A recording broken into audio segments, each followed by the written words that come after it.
നിന്നും ഇന്ന് നമ്മൾ പോകുന്നത് മലപ്പുറത്തേക്കാണ്. ജംഷീർ കൂടുതൽ വിവരങ്ങൾ നൽകാനുണ്ട്. ജംഷീർ, മലപ്പുറത്തെ കാഴ്ച എന്താണ്? കൃത്യം 7 മണിക്ക് തന്നെ വോട്ടെടുപ്പ് തുടങ്ങില്ലേ? മോക്ക് പോളിംഗ് ഒക്കെ അവിടെ പൂർത്തിയായോ? ഈ പ്രശ്നബാധിത ബൂത്തുകളൊക്കെ ഉണ്ടോ? അതൊക്കെ എവിടെയാണ്?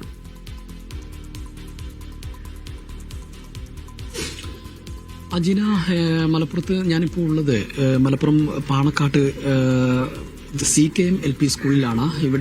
ഇവിടുത്തെ 1-ാം നമ്പർ ബൂത്തിലാണ് ഇപ്പോൾ ഉള്ളത്. ഇവിടെ മോക്ക് പോളിംഗ് ആരംഭിച്ചിരിക്കുന്നു. നമുക്ക് ദൃശ്യങ്ങളിൽ കാണാമെന്ന് തോന്നുന്നു. മോക്ക് പോളിംഗ് ആരംഭിച്ചു. വിവിധ രാഷ്ട്രീയ പാർട്ടി പ്രതിനിധികളുടെ ആളുകളുണ്ട്, ഉദ്യോഗസ്ഥരെല്ലാം തന്നെ ഇവിടെ എത്തിയിട്ടുണ്ട്. നമുക്കറിയാവുന്നതുപോലെ ഏറ്റവും കൂടുതൽ തദ്ദേശ സ്വയംഭരണ സ്ഥാപനങ്ങൾ ഉള്ള ഒരു ജില്ല കൂടിയാണ് മലപ്പുറം ജില്ല എന്ന് പറയേണ്ടിയിരിക്കുന്നു. ഏതാണ്ട് 94 പഞ്ചായത്തുകൾ മലപ്പുറം ജില്ലയിലുണ്ട്. 12 നഗരസഭകളുണ്ട്, 15 ബ്ലോക്ക് പഞ്ചായത്തുകൾ, ഒരു ജില്ലാ പഞ്ചായത്ത്. അങ്ങനെ 122 തദ്ദേശ സ്വയംഭരണ സ്ഥാപനങ്ങളിലേക്കാണ് ഇന്ന് തെരഞ്ഞെടുപ്പ് നടക്കുന്നത്. 2789 വാർഡുകൾ, ഗ്രാമപഞ്ചായത്തുകളും നഗരസഭകളും എല്ലാം ഉൾപ്പെടെ 2789 വാർഡുകൾ ഉണ്ട്. ആ വാർഡുകളിലേക്കായി ഏതാണ്ട് 4343 പോളിംഗ് സ്റ്റേഷനുകളാണ് സജ്ജീകരിച്ചിട്ടുള്ളത്. ഗ്രാമപഞ്ചായത്തുകളും നഗരസഭാ പോളിംഗ് ബൂത്തുകൾ ഉൾപ്പെടെയുള്ളവ നോക്കുമ്പോൾ 4343 പോളിംഗ് ബൂത്തുകൾ ഒരുക്കിയിട്ടുണ്ട്. 36,18,851 വോട്ടർമാരാണ് ഇന്ന് വോട്ട് ചെയ്യാനായി പോളിംഗ് ബൂത്തുകളിലേക്ക് പോകുന്നത്. 8,381 സ്ഥാനാർത്ഥികൾ ജനവിധി തേടുന്നു എന്നുള്ളതാണ് മറ്റൊരു പ്രധാനപ്പെട്ട കാര്യം. ഏതായാലും ഇപ്പം ഞാൻ നിൽക്കുന്ന ഈ ബൂത്തിൽ മോക്ക് പോളിംഗ് ആരംഭിച്ചിരിക്കുകയാണ്.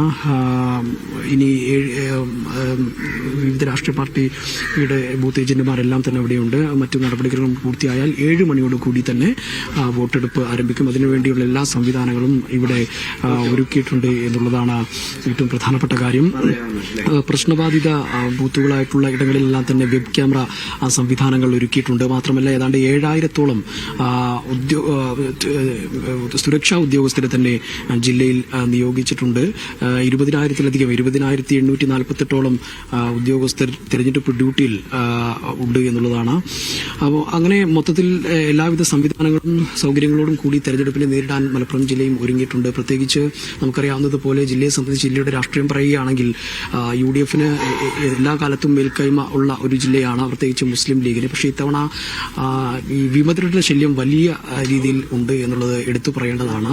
പ്രത്യേകിച്ച് മുസ്ലിം ലീഗിനെ സംബന്ധിച്ചിടത്തോളം പലയിടങ്ങളിലും ഈ സ്ഥാനാർത്ഥി നിർണയവുമായി ബന്ധപ്പെട്ട് വലിയ തർക്കങ്ങളും അടിപിടിയും ഒക്കെ ഉണ്ടായൊരു ഘട്ടമുണ്ട്. അത് അവിടെയെല്ലാം തന്നെ പലയിടങ്ങളിലും വിമത സ്ഥാനാർത്ഥികൾ ഉണ്ടായിട്ടുണ്ട്. അത് പാർട്ടിക്ക് വലിയ തരത്തിൽ ക്ഷീണം ചെയ്യും എന്നുള്ള ഒരു ഘട്ടമുണ്ട്. അതുകൊണ്ട് തന്നെ അതുകൂടി കണക്കിലെടുത്തുള്ള പ്രചരണം ഒക്കെ ആയിരുന്നു അവസാന ഘട്ടത്തിൽ അടക്കം UDF-ന്റെ വിവിധ കേന്ദ്രങ്ങളിലടക്കം ഇത്തരത്തിൽ ഉണ്ടായിരുന്നത്. മാത്രമല്ല ഈ മത്സരരംഗത്തേക്ക് വരുമ്പോൾ നഗരസഭകൾ പിടിച്ചെടുക്കാനുള്ള ഒരു ശ്രമം LDF-ന്റെ ഭാഗത്തുനിന്ന് ഉണ്ടാകുന്നു. അത് നിലനിർത്താനുള്ള ഒരു ശ്രമം UDF-ന്റെ ഭാഗത്തുനിന്ന്, പ്രത്യേകിച്ച് ഇപ്പം തിരൂർ നഗരസഭയ്ക്ക് പരിശോധിക്കുകയാണെങ്കിൽ അവിടെ വളരെ വാശിയേറിയ മത്സരമായിരിക്കും നടക്കുന്നത്. പിടിച്ചെടുക്കാനുള്ള ഒരു ശ്രമം LDF-ന്റെ ഭാഗത്തുനിന്ന് ഉണ്ടാകുന്നു എന്നുള്ളതാണ്. നേരത്തെ UDF ആണ് ഇപ്പോൾ അവിടെ ഭരിക്കുന്നത്.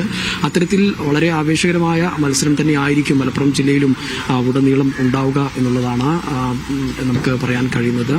ഏതായാലും തയ്യാറെടുപ്പുകളെല്ലാം തന്നെ പൂർത്തിയായിട്ടുണ്ട്. നിലവിൽ മറ്റു അനിഷ്ട സംഭവങ്ങളോ അല്ലെങ്കിൽ അത്തരത്തിലുള്ള സാഹചര്യങ്ങളോ ഉണ്ടാകാനുള്ള സാധ്യതയില്ല എന്നുള്ളത് തന്നെയാണ് നമുക്ക് മലപ്പുറം ജില്ലയിൽ നിന്ന് മനസ്സിലാക്കാൻ കഴിയുന്നത്. പൊതുവെ സമാധാനപരമായിരിക്കും എന്നുള്ളതാണ്. അതിനുവേണ്ട എല്ലാ സംവിധാനങ്ങളും സൗകര്യങ്ങളും നിലവിൽ ഒരുക്കിയിട്ടുണ്ട്. ഇപ്പോൾ ഇവിടെ മോക്ക് പോളിംഗ് നടക്കുകയാണ്. പലയിടങ്ങളിലും മോക്ക് പോളിംഗ് പൂർത്തിയായിട്ടുണ്ട്. ഇനി ആളുകളെ എത്തുക മാത്രമാണ് വേണ്ടത്. അവരെ വന്ന് വോട്ട് ചെയ്യാനുള്ള സാഹചര്യം ആളുകൾ എത്തി വോട്ട് ചെയ്താൽ മാത്രം മതി. അതിനുള്ള എല്ലാ സംവിധാനങ്ങളും സാഹചര്യങ്ങളും ഒരുക്കിയിട്ടുണ്ട്. രാവിലെ 7 മണിക്ക് തന്നെ പോളിംഗ് ആരംഭിക്കും എന്നുള്ളതാണ് നമുക്ക് നൽകാൻ കഴിയുന്ന വിവരം. ജിന.